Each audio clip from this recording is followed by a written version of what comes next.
In 2012, Jonathan Antoine's name was on everyone's lips. The operatic teenager with an angelic voice who stunned the judges of Britain's Got Talent and instantly won the hearts of millions. But as the spotlight faded, so did the headlines. Whispers started to grow. What happened to the boy with the golden voice? Why did he disappear from the mainstream so quickly? And more importantly, where is he now? For over a decade, fans and curious onlookers alike have speculated. Some say he walked away from fame entirely. Others believe he's quietly crafting a new path, far from the chaos of television fame. But beneath the speculation lies a truth far more complex, a story filled with creative reinvention, emotional struggle, personal growth, and an artist who refused to vanish even when the camera stopped rolling. As we peel back the layers of his life post-BGT, we find that the real Jonathan Antoine never left. We just weren't listening closely enough. Jonathan Antoine's meteoric rise began the moment he nervously stepped onto the Britain's Got Talent stage alongside Charlotte Jaconelli, forming the unforgettable duo Jonathan and Charlotte, a pairing that would go on to deliver one of the most breathtaking auditions in the show's history. Their rendition of The Prayer didn't just earn them a standing ovation, it earned them a direct endorsement from Simon Cowell himself, who called their performance simply outstanding and offered a life-changing record deal. The duo soared to fame with their debut album together, followed by perhaps Love, both of which performed well on the UK charts and solidified their presence in the classical crossover world. Yet behind the headlines and CD sales was a young man barely out of high school, now navigating the overwhelming machinery of fame. In 2014, just 2 years after their explosive debut, Jonathan and Charlotte announced their professional split, a move that, while amicable, signaled the beginning of Jonathan's solo journey. Later that year, he released his debut solo album, Tenore, a project that showcased not only his vocal maturity, but also his desire to carve out an identity separate from the duo that had launched his stardom. It was a bold step, and although the public reception was warm, it marked the start of a more private chapter, one where Jonathan's battles with identity, confidence, and control would quietly shape the artist he would become. Following his solo debut, Jonathan Antoine began a transformation not just in sound, but in soul, evolving from a reality TV breakout into a thoughtful, self-directed artist with a deeper vision for his music and message. With each new release, including 2016's Believe and 2020's Going the Distance, Jonathan demonstrated that he was no longer chasing mainstream acceptance, but rather building a body of work that reflected his inner growth and emotional complexity. Going the Distance, produced in collaboration with the Royal Philharmonic Orchestra, was particularly telling, blending cinematic arrangements with vulnerable lyrics that revealed more of the man behind the voice. Beyond albums, Jonathan branched into projects that showcased his creativity in unexpected ways. He authored a children's book titled Jonathan the Porcupine, participated in intimate virtual concerts during the pandemic, and began embracing the digital space with live streams that connected him directly to fans, far from the filters of industry gatekeepers. These ventures weren't just career moves, they were expressions of personal freedom, as he shifted from being a product of a talent show machine to becoming a multi-dimensional creator with control over his narrative. While he may not dominate trending charts or viral clips as he once did, Jonathan Antoine today is more present, more purposeful, and more honest in his artistry than ever before. While Jonathan Antoine's voice remained unchanged in its breathtaking power, his physical transformation became a growing topic of conversation among fans and media alike, as the once shy teenager appeared in more recent years with a noticeably slimmer frame and renewed confidence, sparking both admiration and speculation. Known for being candid about his struggles with self-esteem and anxiety, Jonathan has previously acknowledged that the pressures of sudden fame and public visibility amplified his internal battles with weight and body image. But unlike the superficial tabloid narratives that often reduce such journeys to before and after snapshots, Jonathan's evolution was far more profound. It wasn't about fitting an industry mold, but about reclaiming his health and finding peace within his own skin. Friends close to the singer describe his approach as quiet and disciplined, driven not by vanity but by a desire to live more fully and sustainably. His fans, long invested in his well-being beyond the spotlight, celebrated his progress not just as a physical change, but as a visible sign of emotional healing.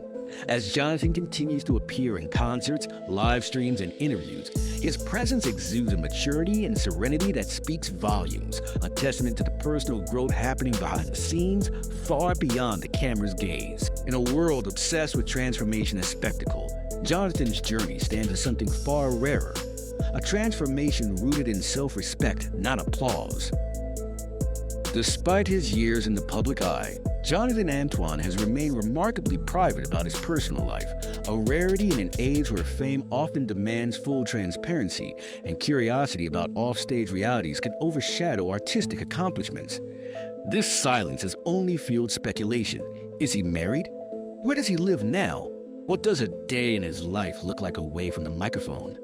To date, no verified reports confirm a romantic partner or detailed insight into his living arrangements, though various outlets have loosely linked him to locations in Essex or elsewhere in the UK. Some fans have noted occasional references to family and pets during live streams, offering rare glimpses into his home life, but Jonathan himself has made it clear that his personal sphere is something he fiercely protects. And perhaps for good reason. After experiencing the whirlwind of overnight fame as a teenager, maintaining control over his private world may be his way of preserving sanity and authenticity in an industry that often leaves little room for either.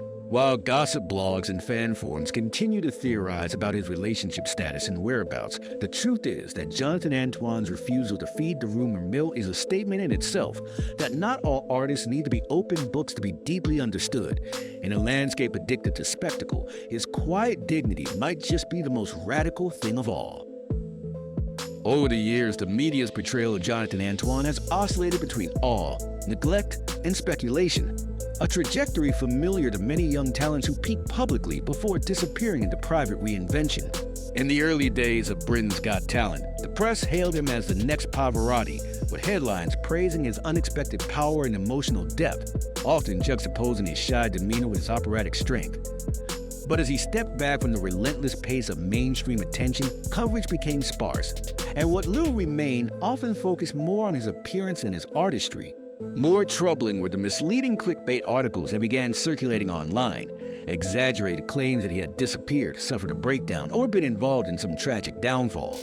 None of these stories were substantiated by credible sources, yet they continued to shape public perception, blurring the truth of his journey with sensationalized fiction. And while Jonathan has occasionally addressed these distortions with quiet resilience, choosing to correct the record through his art rather than confrontation, the experience highlights a deeper issue in the entertainment industry, the way media narratives often cling to outdated images or dramatic arcs, rather than acknowledging the slower, more nuanced path of genuine personal growth. In this way, Jonathan Antoine's real story has become less about rising or falling, and more about the quiet strength required to exist outside of the spotlight.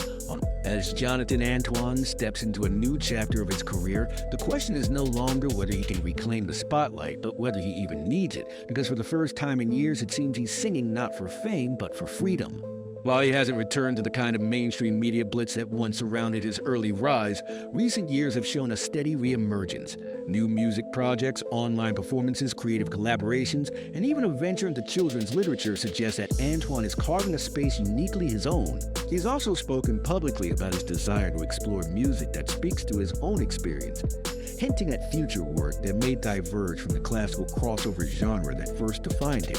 Fans remain loyal and attentive, eagerly awaiting concert dates and new releases, but the energy around Jonathan now feels more intimate, less like a public campaign and more like a shared journey between artist and audience. There are rumors of an upcoming international tour and possible studio sessions with orchestral partners, though nothing has been officially confirmed. What is clear, however, is that Jonathan is no longer a teenager shaped by reality television, but a grown artist who has survived the storm of early fame and emerged more authentic, more introspective, and more in control of his destiny than ever before. In many ways, his next move isn't just anticipated, it's earned. Jonathan Antoine's story defies the typical rise and fall arc so often assigned to young stars, because he never truly fell, and perhaps never aimed to rise in the way the world expected. From the thunderous applause of Britain's Got Talent to the softer, more deliberate tempo of his present life, Antoine has shown that success isn't always measured in viral moments or chart positions. Sometimes it's found in reclaiming one's own rhythm after the noise dies down. The boy once hailed as a prodigy has become a man who values privacy over performance, purpose over pressure, and connection over clickbait. While many once wondered where he went, the better question may be, were we looking in the wrong places? Because Jonathan never vanished, he evolved. And in that quiet evolution, in the way he turned public expectation into personal truths, he offered a lesson not just in music, but in meaning. As audiences continue to ask what happened to Jonathan Antoine, they may find that the most powerful part of his journey isn't what happened to him, but what he chose to become.